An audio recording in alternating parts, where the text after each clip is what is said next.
Well, I mean, in the video where that comment was, I listed three options for President Bukele, the president of El Salvador, relative to Kilmar Abrego Garcia, who is sitting in President Bukele's prison right now.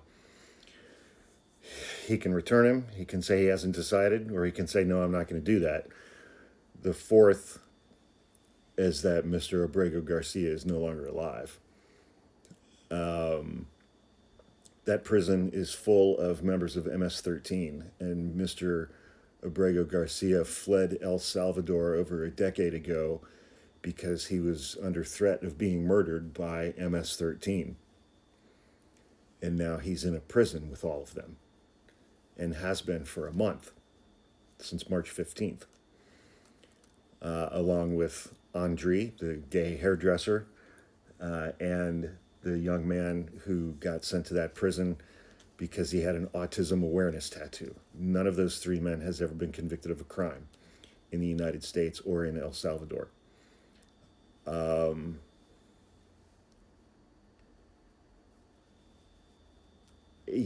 It's like I'm trying not to let my imagination get away with me and get sensational about this shit, which I'm seeing a lot of people on this app do, saying shit that they don't know whether it's true or not, and they're stating it as fact. I don't support that.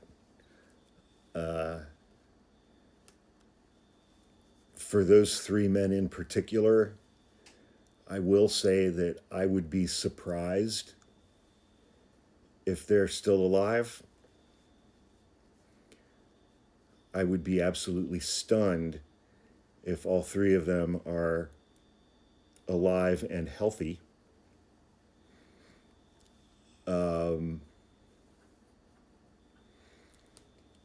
I can't fathom the things that those young men have experienced over the last month inside that prison.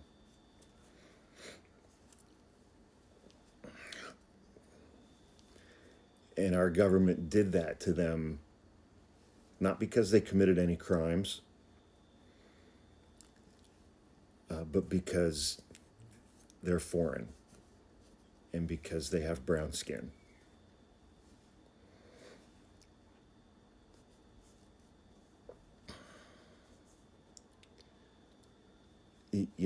I don't operate under any illusions about the United States. I mean, this country was founded on 250 years of the kidnapping and enslavement of Africans and 300 ish years of the wholesale slaughter of Native Americans, First Nations tribes, and stealing their land. And this country was founded on not letting women participate in the political process.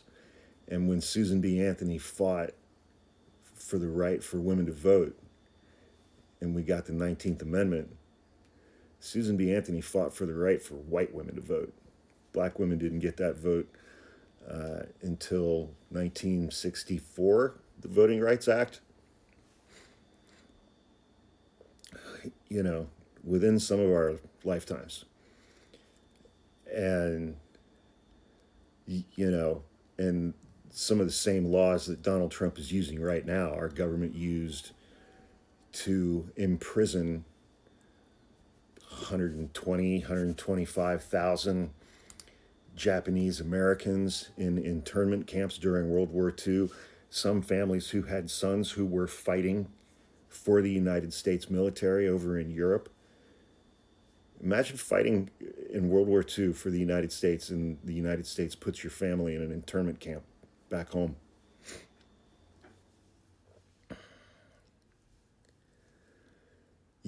But we now have an authoritarian government that is disappearing people because they're immigrants, even if they're here legally. We have a government that is arresting people on the street if they're immigrants who are here legally because those immigrants protested in a way that this government doesn't like. This is rank authoritarian bullshit in complete violation of our Constitution and our laws and our morality, again, that's nothing new for the United States. But it's at a different scale now. It's taken on a different, much more sinister form in the present day. That's not to in any way minimize anything that's happened historically in this country. But, you know,